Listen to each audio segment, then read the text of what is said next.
Pursuant to the rule, the gentleman from California, Mr. TAKANO, and the gentleman from Illinois, Mr. BOST, each will control 20 minutes.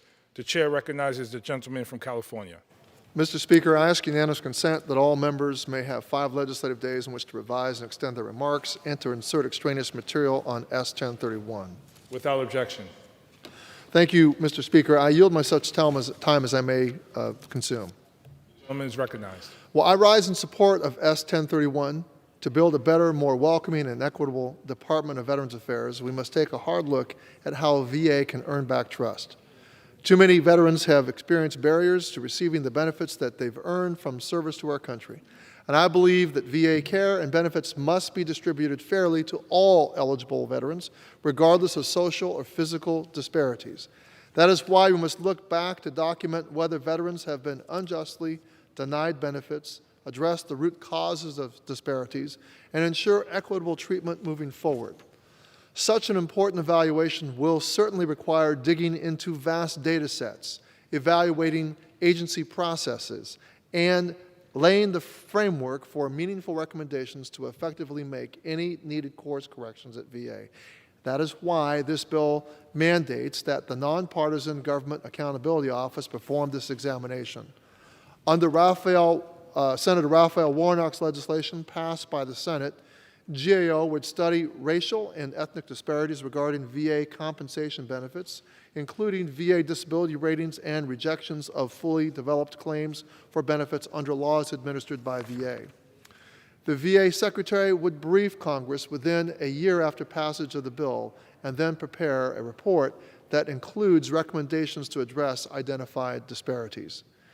The companion legislation I sponsored, H.R. 3856, was approved by the House Veterans Affairs Committee, and I'm pleased to support Senator Warnock's legislation today.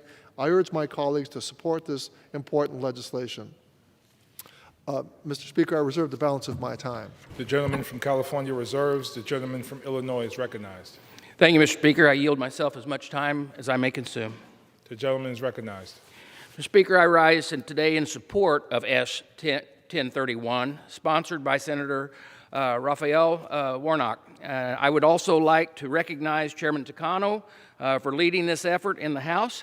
You know, as you all know, when the men and women of our military sign up to serve, we make a promise to care for them upon their separation, regardless of age, ethnicity, race, or gender.